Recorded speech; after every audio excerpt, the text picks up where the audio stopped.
Yeah, sorry. I feel like she yells at people. Um, Zoom is so fun and chill. It has not been like the bane of my life for the last several weeks. But hi, I'm Bo. And this is the kind of chaos Q&A. We're going to talk about connection and balance. And a bunch of people sent me questions, and actually a couple more were still coming in. So if I'm holding my phone, it's not because I'm like texting, it's because I didn't write things down because of the ADHD, uh, which is how we roll.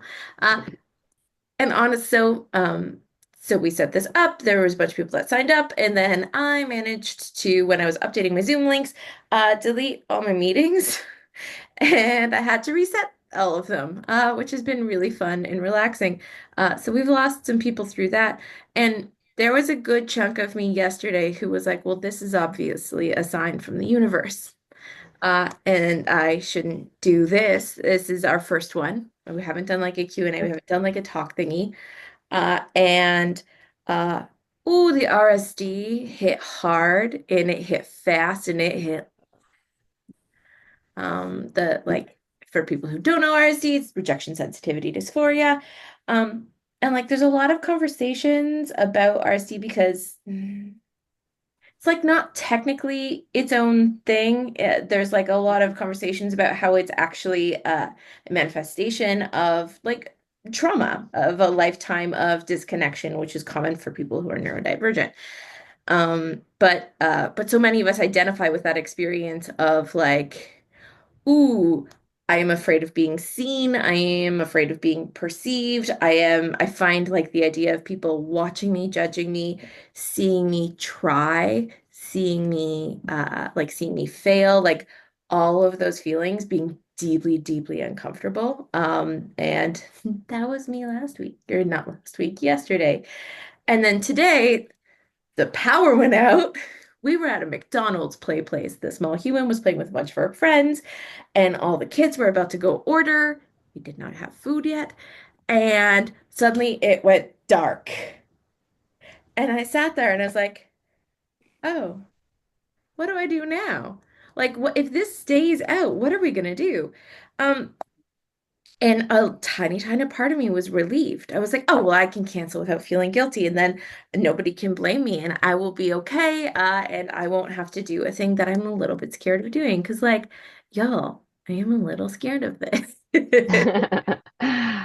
But that's kind of like a really solid place to start talking about capacity, right? Because like for a lot of us, I think the experience of rejection sensitivity and demand avoidance, when those two things kind of show up, they're usually a really solid sign that like we have reached maximum available or unavailable capacity. Like I got nothing. And like in the past month, we've lost our dog. We've had, a bunch of sicknesses. There's been a lot of stuff that has happened, and you get through it as best you can, but that experience of, oh, I am running out of like energy and like cognitive resources to keep myself regulated, and it's been kind of creeping up on me. Um, And like I was talking to somebody the other day about how they were like, well, yeah, but like you don't experience this. I was like, I have very publicly talked about how many times I've been burnt out in the last 2 years. Like burnout is real for me because like even though I have tools at my disposal, even though I work with my therapist and I work with my coach and I work with like all these resources available, life keeps happening. And sometimes more life happens than energy I have available, Mhm. right? Like it's just the thing. Like I think some of the wellness stuff that I see has this sort of almost like blame and shame thing where it's like, well, you're not regulating your hormones well enough, and you're not doing enough cold plunges, and you're not meditating often enough. And like, if you just do these 13 things that all only take an hour a day, this wouldn't be happening to you. Mhm. And it's just so deeply frustrating because I watch so many like incredibly intelligent, capable, wonderful humans go, oh, so it's just me. I'm the only one struggling. Everybody else is doing all of these things to keep themselves wonderful and regulated, and it's just only me. I'm the only one. And it's just so disconnecting. It's so isolating. And it's also like so inaccurate. Like, I don't think I know anybody that hasn't like experienced some form of like burnout or overwhelm or just like run-of-the-mill exhaustion that's hit and made it almost impossible to do things. And so acting as if we have control over everything, um, it's almost more disempowering, right? Especially if we look at like political climates where like if you open up like any of the social medias, they're like, hey, you might be invaded tomorrow. I'm in Canada. That's not like the most relaxing way to start your day. And I have a bad habit of opening up my phone at like 5:30, being like, oh, maybe there's something chill there. There's not. There's almost never No, anything chill at no. 5:30 in the There morning. won't be for 40 more years. Yeah. Yeah. No, sorry. Yeah. Even if you're in Canada. Yeah. There's no chill. Nobody has any chill right now. No. Mm-mm. Yeah. So like you can't manage those things. Those are not within your control, right? Like when those things are happening, you can kind of sort of expect that they're going to take up part of your capacity, right? Like no matter how much you avoid them, simply the awareness that there is a lingering threat is going to turn that little part of your brain on that goes like, but what if it is bears? Right? Like, but Mhm. what if the bears are there? We should probably pay a little bit more attention, right? And so like our nervous system kind of kicks on just like a little bit. And it's like, you know what? We're gonna get a little more sensitive to sound. Sound's gonna make you a little bit more annoyed. And like you're gonna have a harder time regulating your body temperature because that's not an essential function for you right now. And like all these little things sort of like add up and they take up a little bit more and a little bit more and a little bit more of your capacity. And then suddenly you're just like, oh, I'm gonna lose my mind. Only it's not actually about like the big existential things. It's gonna be like your power going out and being like, oh, well, I'm about to lose it, right? And like maybe possibly overreact in a very big way. Um, so yeah, I am right in the midst of it with everybody else, trying to figure out how do I manage my capacity in a world that is a little less safe. Or you know what? That's probably not even true. It's probably I don't know. I don't know. I don't have answers about the world. Right? Like I don't have any of that. But it doesn't feel as safe. And so it eats at our capacity. And finding our way through is a little bit harder. So yeah. So for me, that has manifested as a little bit of RSD, kind of wanting to hide, and the demand avoidance. And I feel bad because it even happens like with a small human who's like, "Hi, I need you to like hold my hand while I do this activity." And I'm like, "Why? Why are you touching me? Why is this happening? Why is this bothering me so much? Why am I reacting so?" And it's just like a whole circle. Like, cool, cool, cool. This is my brain telling me I don't have capacity and I need to let some shit go. And so that's kind of where I find the balance piece kicks in. The like, what can I let go? 'Cause like there's not always a lot that you can. Like there are some things, but it can feel, especially when you're already overwhelmed, um, it can feel like everything's essential and like deeply critical and like, no, no, no, I obviously have to like maintain the absolute highest level of commitment I have. The bar cannot be dropped. We have to do these things because like that is the norm and that's what we're used to. And that our house balance lately has looked like a lot more screen time for the small human and for me.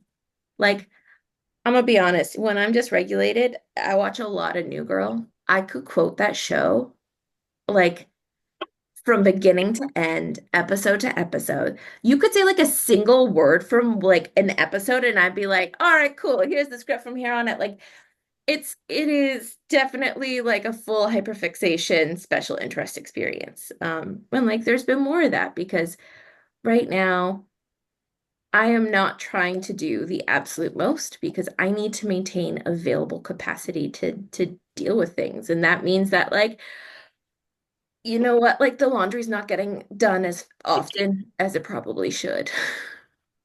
Right? And like that's okay. We have clean underwear. Everyone is fine. Fighting the small human to wash your hair used to be a twice a week thing. It's now like maybe once a week. Like we're doing our best. We have to lower the demands to make sure that everybody's getting through so that we can begin to regulate and get back to a place that feels better for us. Um, so yeah. I got a bunch of questions from online, but do you guys have questions and stuff you want to talk about or ask me about?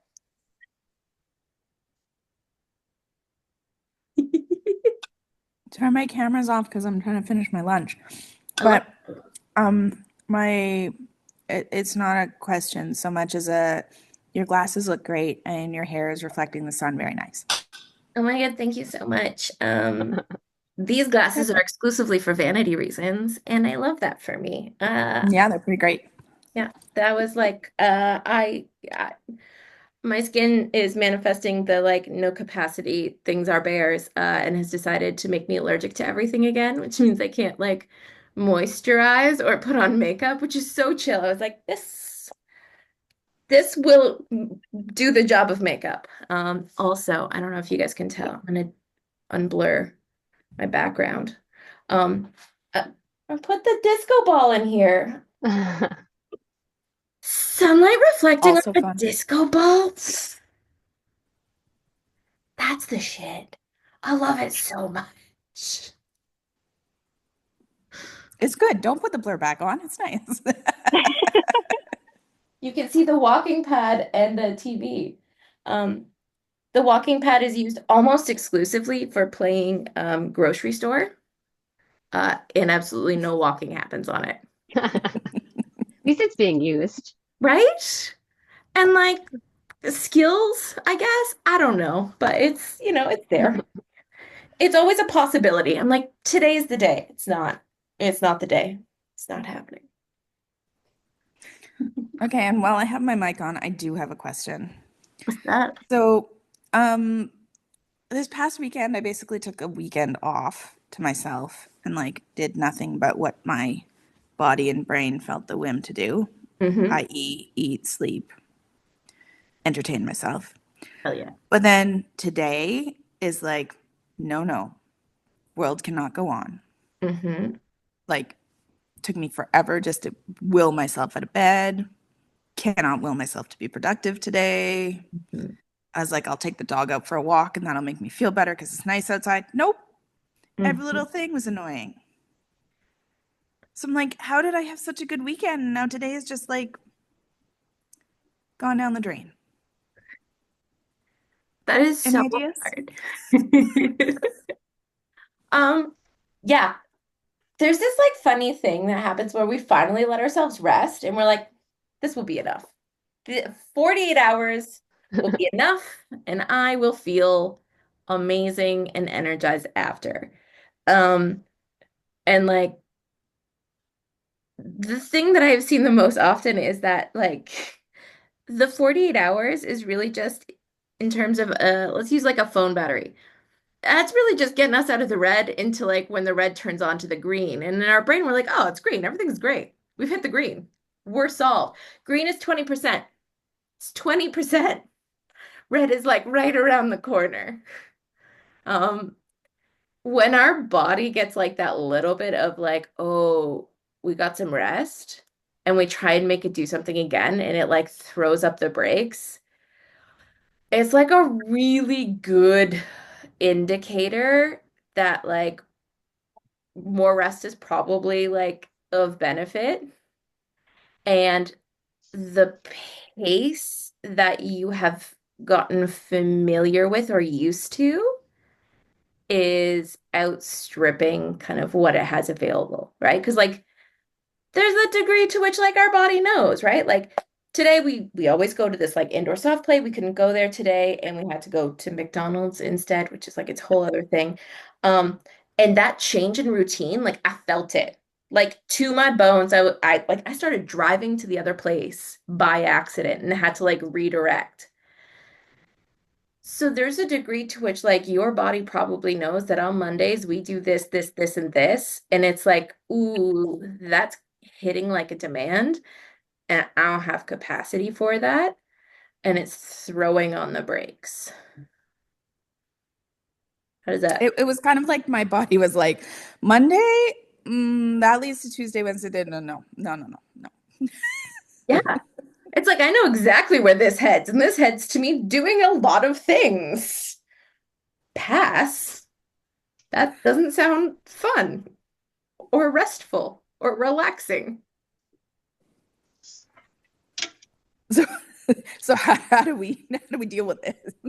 That was a great question. It this is one of those like it depends wildly on the individual Mm. because for the most part, when that kind of like full body visceral reaction of no hits, uh, forcing it is going to like lead to more burnout and more long-term stuff that's harder to come back from. And so it's about finding the places that do feel more like a yes and like in the most annoying way possible. And I'm really sorry. It's like starting so comically small. Like comically, ridiculously small. And like even something like going for a walk with the dog, that is introducing another set of needs. There's usually like expectations around it, and like Yeah, it that didn't help. didn't help, right? And that's the really hard part is the like, okay, what's the comically small that works for you? And it's like it's up to everybody to kind of explore it, and it's a trial and error. Um, and in the most, again, annoying way possible. Trial and error always involves a lot of error, which I hate. Um, what are the things that have to happen today? If I ask you, like, at the very bare minimum, keep the lights on, what has to happen?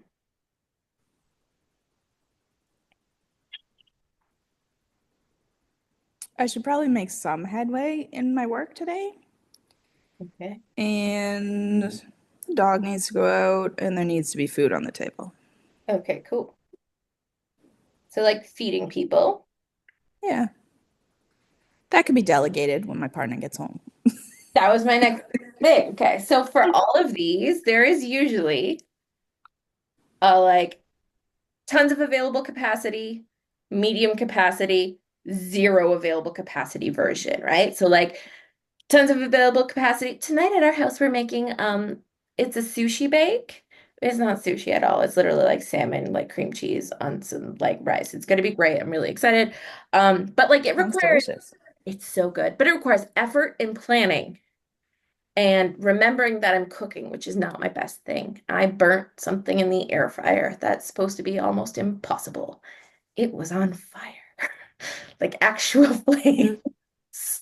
Because I forget I'm doing things, which is why my husband cooks a lot. That's like we have available capacity. There's two of us that can cook on Mondays, and that works. Medium is like pre-made food, things that are already kind of like throwing together, right? Like it's not so much ingredients as like meals that are already there. No capacity is like I'm ordering a pizza and I am not making eye contact with the person who drops it off. They just kind of like leave it on the front step and back away slowly, like I'm a feral animal. Um, and like recognizing that almost every task has a like available, lots of available, medium, or no available capacity version. The hard part is trying to do that when you already don't have capacity because you're like, I'm already tired. I don't want to make this choice right now because decision fatigue is real. One of the things that we try and do is pre-make decisions. So like when it comes to food, there is always at our house like freezer risotto, freezer pizza, freezer chicken nuggets and fries, right? Like there is always, no matter what, that. Because if I wake up and I'm like, oh, I have no capacity and today is going to be a shit show, I need to know that I can rely on those things being there, right? If I'm having a super low capacity day and like we are navigating homeschooling a small human and I'm not a teacher and never planned on homeschooling. I don't know what I'm doing. I'm doing my best. I know that there are days where I'm like, cool, we're mummifying Elsa. I felt like the coolest parent in the entire world that day. I just need you to know that like letting her scalp Elsa and then like wrap her in linen, I was like, this is core memory stuff. We're gonna be amazing. I felt amazing. That's not every day. There are days where it's like, cool, cool, cool. You and I are both going to watch something on a tablet and we're going to eat snacks all day. And that is okay. We will figure it out. Eventually something happens and we snap out of it. But it's the knowing that the things are there that we can reach for them. But it requires a little bit of pre-planning. It's also if we have work, what is like I'm my most effective, productive self? What's like my best day ever? What's my medium average day? And what is my like, this is a pass. This is a hard no. I am not capable of making words do word stuff. Um, One of the things I talk to people about a bunch is the idea of like asymmetrical productivity. Um, like I work with a lot of like incredible, really smart neurodivergent people who are like, well, I had this one day where I was wildly productive, and that is my personal record. And also now it's the bar. I will be the most productive version of myself ever, every single day. And then the second that like we don't hit that, it's like, well, shit. Why can't I do that every single day? Why am I not that? And it's the recognition that, like, for a lot of us, every single day has a completely different level of productivity, and that we sort of have to plan for it and account for it. We also talk a bit about like the idea of what is our, oh my God, Bo, where's the word? I think it's in there somewhere. Cadence. There we go. I worked for a tech company. It was a terrible place. I wouldn't recommend going there. But one of the things that I found really useful was they talked about like our working cadence. And the horrible billionaire, his whole thing was like, every 2 weeks you should be getting 40% better. And I was like, well, that seems unsustainable and terrible. But the idea of measuring my cadence across a 2 week period made a lot of sense. Because across 2 weeks, I can get X amount done. But within those days, it's not like 1 + 1 + 1 + 1 + 1 equals X. There's days where it's like 0, 2, 3, 0, 0, 0, right? And like they all add up to the output. And so like how do I give myself space for that kind of asymmetrical productivity so that I don't have days where I wake up and if I don't produce, I'm screwed. Um, those days still happen, right? Like, and also urgency is one of our best motivators. Like consistently, I can pull through in an emergency like nobody's business. But also it takes a lot out of me and it borrows from energy I don't have, right? Like that energy doesn't come from nowhere. That energy comes from the 3 days after it. And how do I account for that? Um, I feel like I feel like none of this is easy answered, then I'm really sorry. That's okay.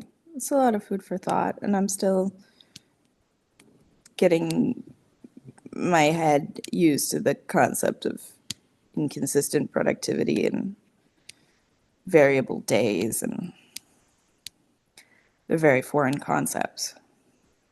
I feel like we all got really indoctrinated into the idea that like we have an 8 hour day every single day, and then you do the same things every 8 hours, and then it all adds up to a very beautiful work week where we have been wildly productive. And I was like, I don't like I'm not manufacturing cars in like the 1930s. So that doesn't seem sustainable, right? Like the whole idea of scientific management and how it's created most of our workforce is wildly outdated, and yet we rely on it in so many places. And I have big, strong feelings, but we also know that I'm a raging anti-capitalist in my spare time, which I don't have a lot. Um, All right, somebody else's question.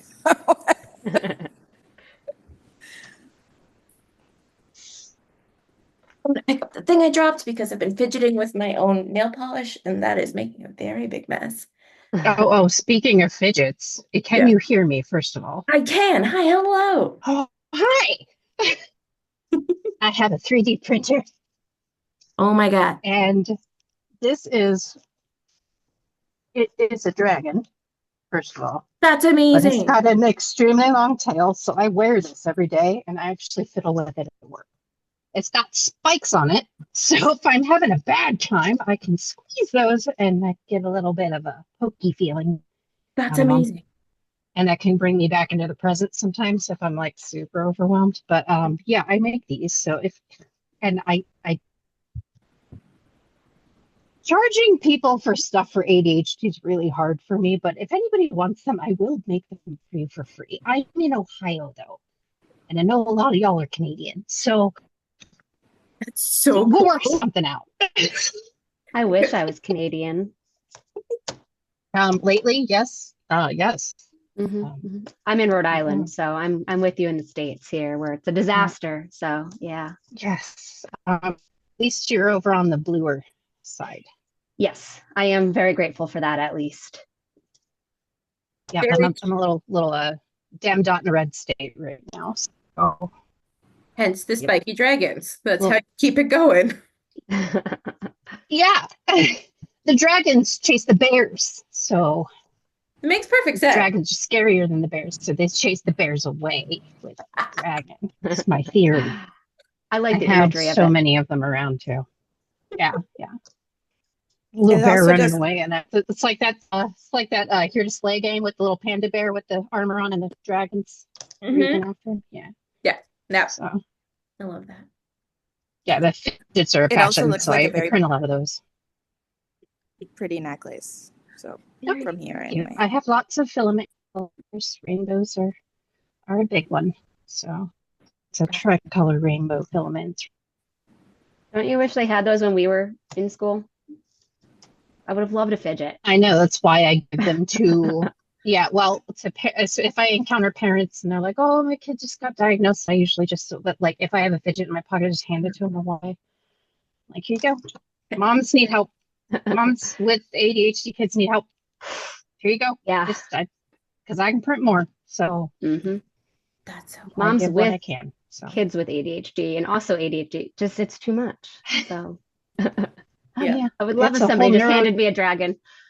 yeah, but it's a whole neurodivergent household here. So it's we live in chaos. So Mhm.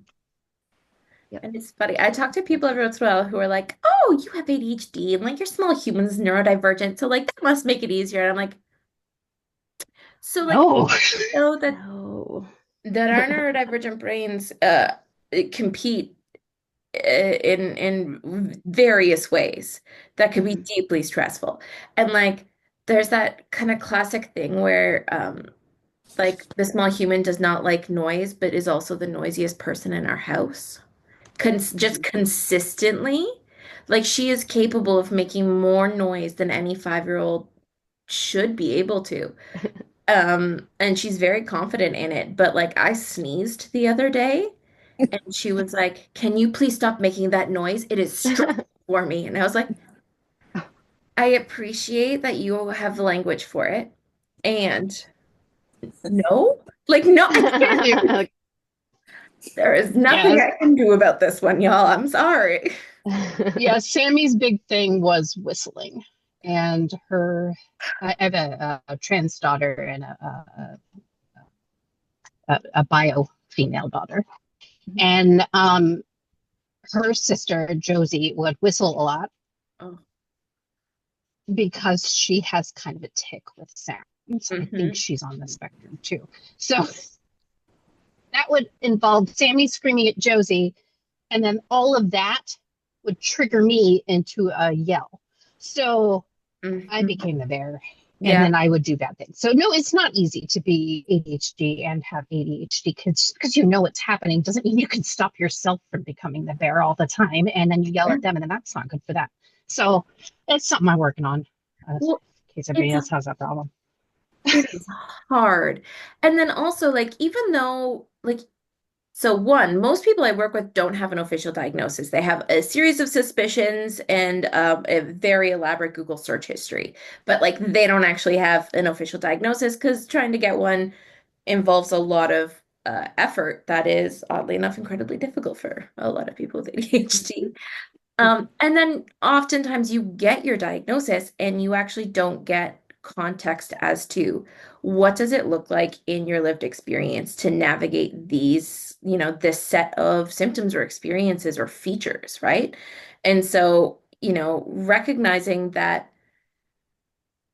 like emotional dysregulation doesn't look the same for everybody, that the signs that it's happening don't look the same for everybody, that the way that we experience, like the reward experience after doing something is different forever. Like nobody really sits you down and goes like, "Hey, this is how this manifests in your life." And so many of us, even if you have a diagnosis, are like, "Oh, well, this is just like a quirk of my personality." And then so it's all we're all doing this, or most of us are doing this. Amazing. Okay, cool, cool, cool, cool, cool. I thought it was just me, Yeah. right?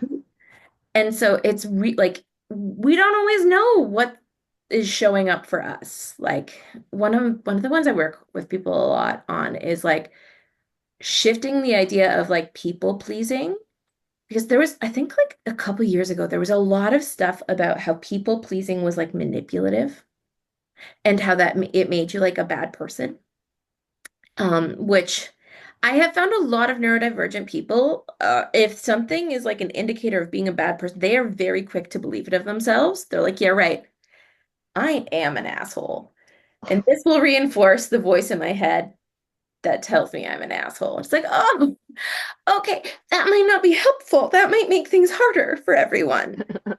And realizing that like people pleasing is often like a fun response because rejection sensitivity and masking are so real.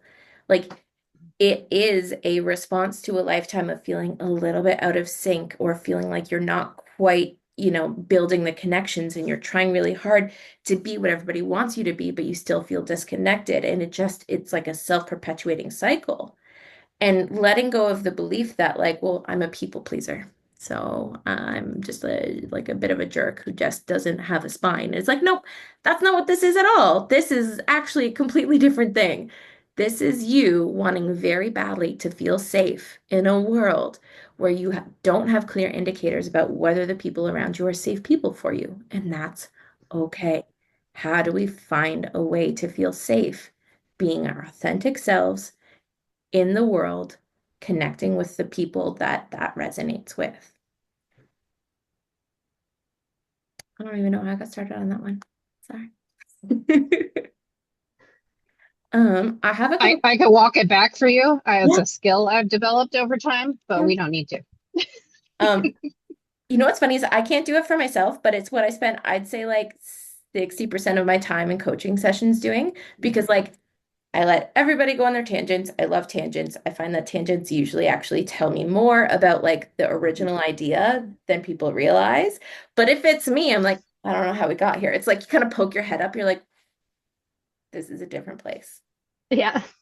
I don't understand how I got here. I know I did. Hmm. Don't know how. But I forgot how. It's a different type of listening. When you're listening to somebody else and you're just trying to like follow them, you followed it.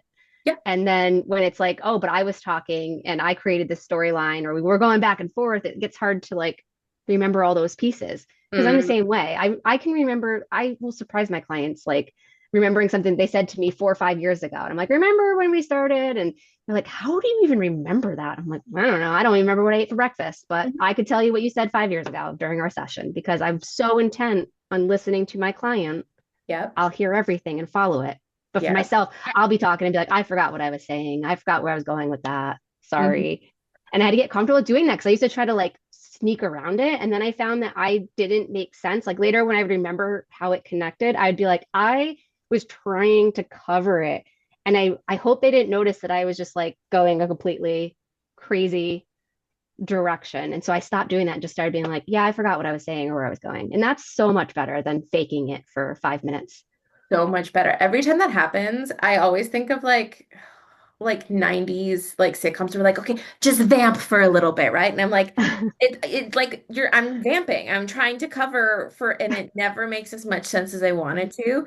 And Yep. like often the bottom of a thought will just like it just falls out and like you're falling through a trapdoor. You're like, the words are gone. There were some here. I could see them. They're not here anymore, and I've had to let them go, and it's okay. But it can be really disorienting. And like again, growing up, feeling like you have to cover because you're the only person who forgets what you're talking. You get really used to wanting to hide it and be like, oh, I was listening. I was listening this whole time. I swear. I wasn't spacing out. Like, no, now I can tell my friends, I'm like, I'm really sorry. I fully disconnected for a second. What are we talking about? And they're like, it's okay. Like, cool. Because like you said one thing, and my brain was really interested in that one specific thing, and then it thought about another thought that was thing. And then suddenly I am like 13 thoughts out, but it's been 5 seconds. And it happens. And it mostly just means that I'm really excited about talking to somebody. I've got a question from online, which like honestly relates to kind of what we started with the idea of like how to deal with burnout or getting rest and recovery you need to avoid burnout while also parenting small children. Because like, yeah, man, it's like the classic kids don't care if you're sick. They don't. Like we had COVID a couple years ago and the small human had it, but she would just like had a slight fever and that seemed to only make her stronger. I still don't understand. But for me, my hubby, and like all of our friends around it, we all were like, we're not functioning. I can't stand up. I'm not okay. Um, and like a lot of it is again planning, which I know is really hard when you're already burnt out and you're already exhausted. This is the really hard part. I'm going to take like a step back and go even more broad. This is the hard part about accommodation because for a lot of us, trying to accommodate in the moment is next to impossible, right? You're already in it, you're living it, and you're just trying to kind of survive. In order to like meaningfully accommodate, even when it comes to burnout, there has to be a degree of, okay, when I am burnt out, when I have no capacity, when I'm struggling, what are the things that fall apart first? What what are the parts of life that get infinitely harder? And how do I build moments, tools, strategies around it? So like with small humans, a lot of what I used to do with my small human, because like she was a very small person. She was 7 months old when the pandemic hit.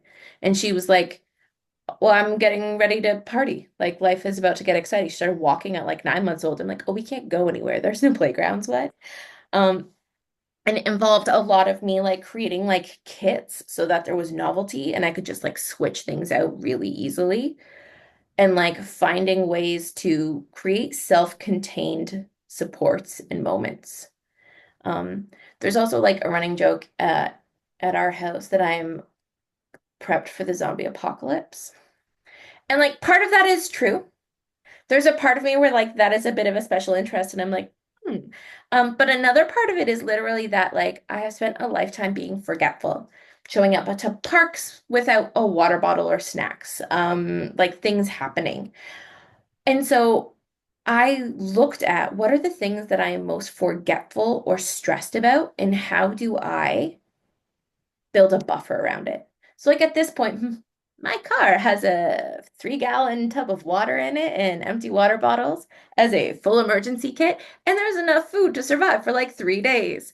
And it has all gotten used. Like all of it has been used at one time or another. I still have a set of pull-ups, even though my child is toilet trained, and like all of my friends know it's there, and it has been useful multiple times.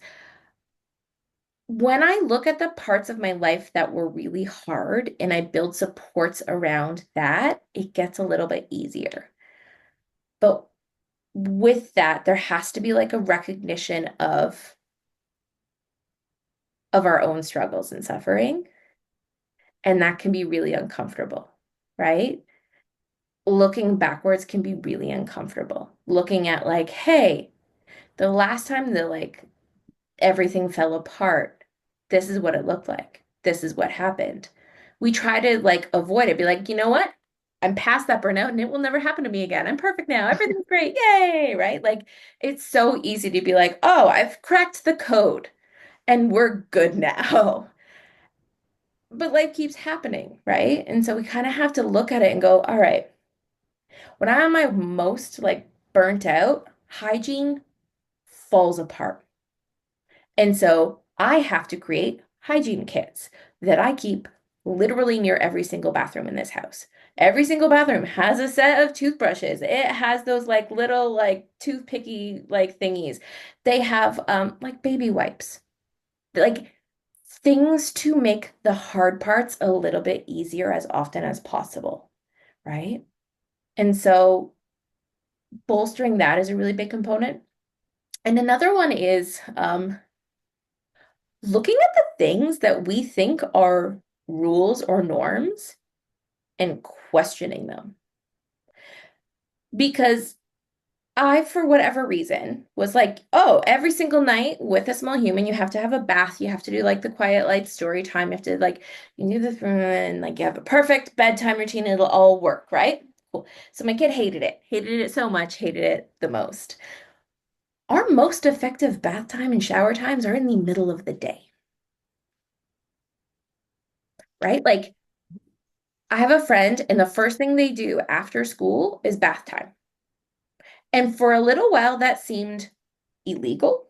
I was like, but then you keep doing the things. And she's like, yeah, you have to have a bath, but it doesn't say it has to be at a certain part of the day. And I realized that I had this like weird relationship between like completion of a task and when it was due. So like I thought about brushing my teeth and like ideally, yes, you do it like morning when you wake up, evening when you go to bed.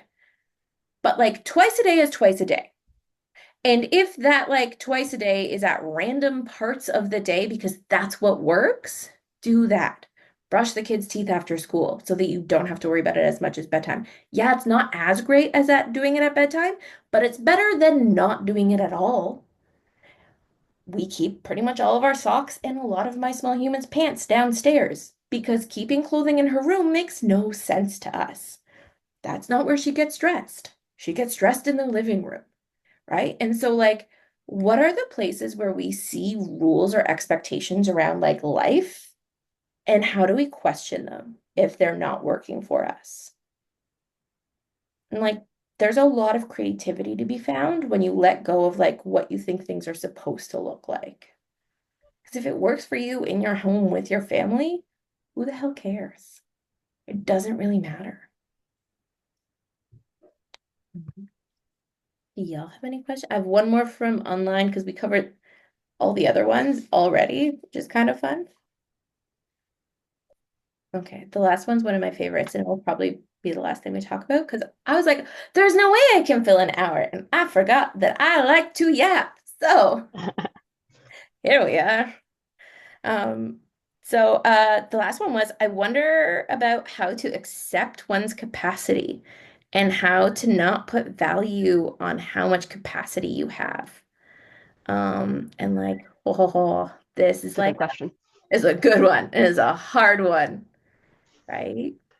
Um, we live in like a society that is very, Can you repeat the question? Sorry. yeah, of It course. was two components and I got stuck on component one.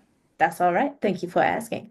The question is, I wonder about how to accept one's capacity and how to not put your value on how much capacity you have, right? So that idea of like our worthiness as humans being directly tied to like how productive we are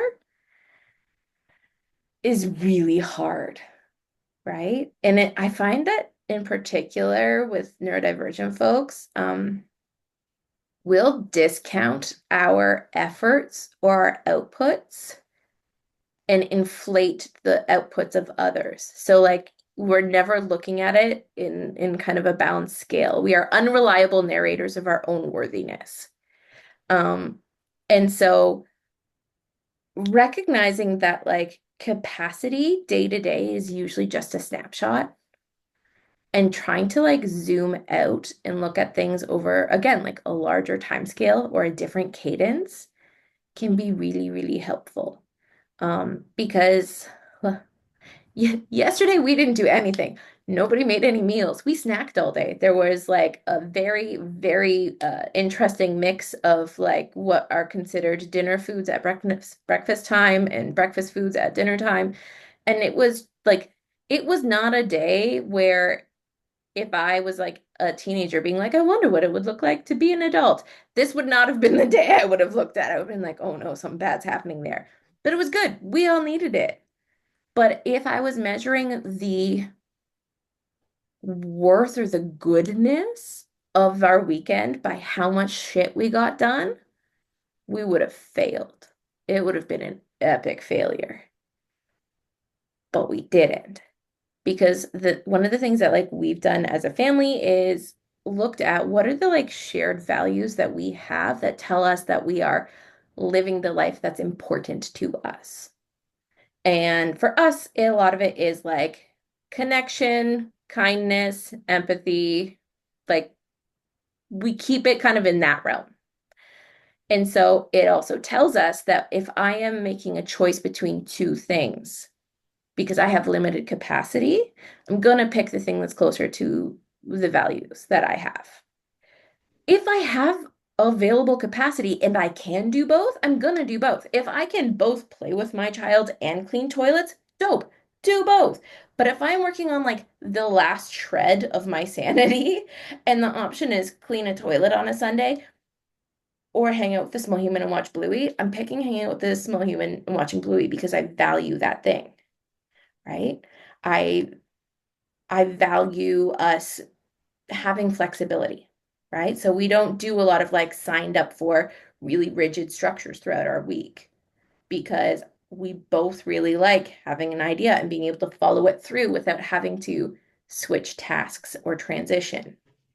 And so figuring out what the things that you value are and how that shows up when you're making choices, when your capacity is lessened, can be really, really helpful.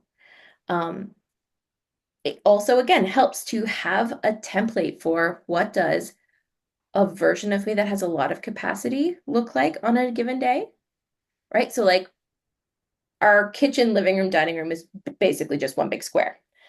And the accepted thing at our house is if we all have a lot of capacity, at the end of the day, we clean it. Everything gets put away, every counter gets like washed, every like it is pristine. We vacuum, we do the whole thing.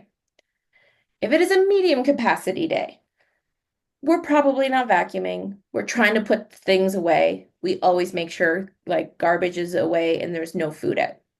And if there is a low capacity day, garbage is in the garbage and no food is out. But there can still be like dirty plates on the counter. There can still like we have this is the bar. Here's a nice to have. Here's like, hell yeah, let's do this. We're the most productive people. We've figured the code to life out, right? Like we know what that looks like.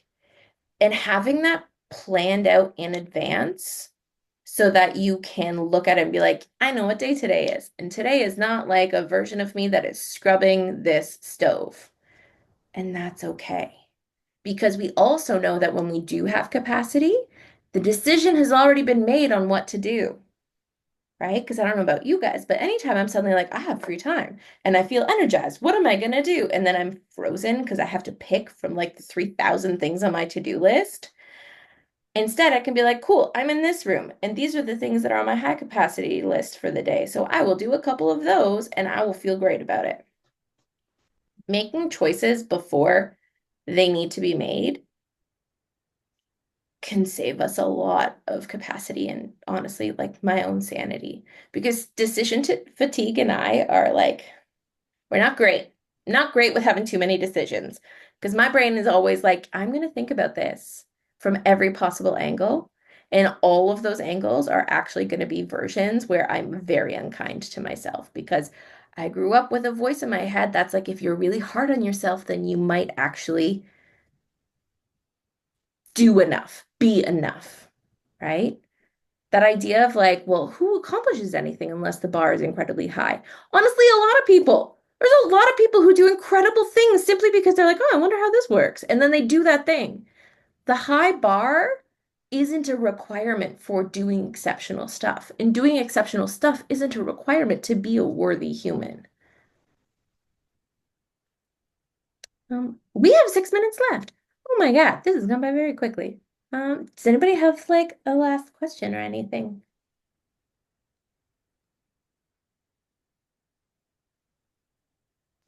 Let me unmute myself first.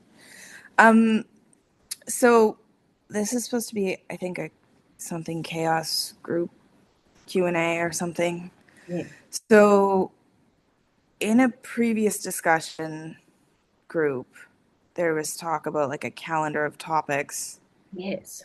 which at one point there was a link that I found. Mm-hmm. And then there was a talk of like a concept of drop-in, Yep. which I think at one point I saw something about, but then when I tried to like refine that information, It poof, was gone. gone.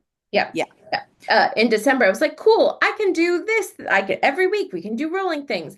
And then we had to pull the small human out of the school that she was in. And I was like, oh, I can't do all of these things. So the hope right now is to do this monthly. Start with that, and then see if we can do a little bit more. And like after this, I'm probably gonna send an email and get feedback from y'all, and find out what we want to talk about, what will help make this better, and what we want to do next time. So, thank you for that. That is a very helpful question. I broke my pen and is leaking ink, so I'm just gonna quickly put that down. And that's why I was saying I wish we had fidgets in school back in the day. I broke many a pen.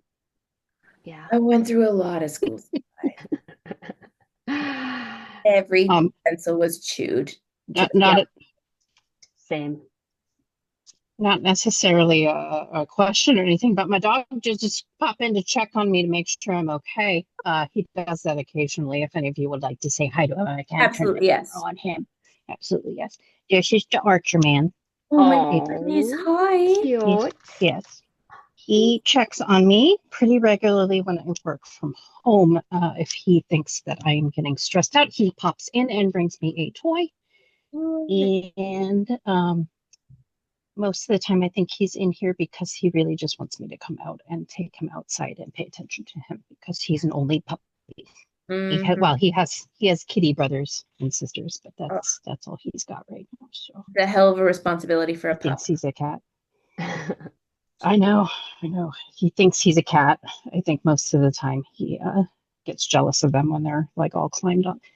At any given moment on my lap, and I don't know why it's just me because my wife is also available. They'll pick her when I'm not available. I have about two cats and the dog next to me on me, and it makes it really hard to fidget. But they're kind of like little weighted blankets, so it's not so bad. But when I really want to fidget, they get so annoyed with me Or like because they have to you get off. are where we sit. You can't do things. I just I'm like, sorry, you're our couch. Why are you moving? You're Yeah. warm, and we like your squishy legs. Thank you. Yeah. Could you I stop am moving, please? the cat prefers my husband from like an interaction perspective, but from a cuddling perspective, she's like, "Oh, you're softer. You are the better choice." And I'm like, "All right, yeah, you are correct. We will cuddle."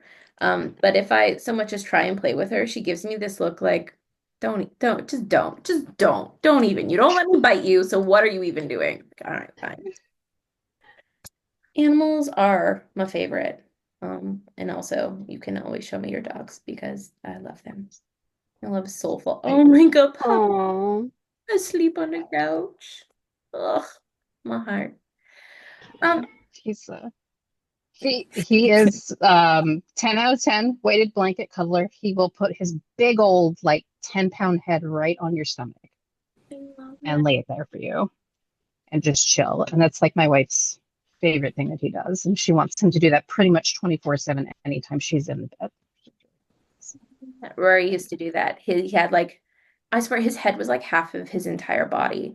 And so he was like, I will just put this on your leg just so you know I'm here. And he was always looking at you with these like big black eyes, like, Are we good? Are you good? Are we safe? This is good. Okay, cool, cool, cool. If we could maintain eye contact, that would be great. I'm like, I know in your bears, the video for the dinner, yeah. fighting your brain one, I was like, he was one of my favorite parts of that video because he kept checking on you to make Oh, sure you were okay. And I thought that was so sweet. And I was like, this is why neurodivergents bond with animals over people sometimes. Mhm. They check on us, they listen to us, they don't judge us, and they don't say anything. So when we lose them, it's like 10 times worse than for mhm. neurotypicals, I think. It's just So, so, yeah. And it's in almost all of those like me versus my brain videos, he's always in the background, like, who are you talking to? Are you having another one of those, oh no, is everything okay? Should I be worried? And he's like, what are we doing? And I'm like, oh, buddy. And it's funny because every day I get comments being like, oh, I like that dog. And I'm like, oh, Oh. I'm oh, not gonna ruin yeah. your day. I'm not gonna tell you. I'm sorry. I don't need to make other people on the internet sad. But yeah, I like that he's in so many of my videos and that people got to see him. He was a really good boy. Okay. Well, I'm gonna go cry about my dog, but like in a really great way. Thank you guys so much for coming. I'm excited to do this again. Man, the RSD that was like nobody's gonna come. This is gonna be a failure, and this is the worst idea I've ever had. It can suck it. This was so much fun. I appreciate all of you so much. Thank you. Thank you. Thank you. We'll talk again soon. Bye, everybody. Sounds Mhm. good. Bye. Bye. Thanks. Bye.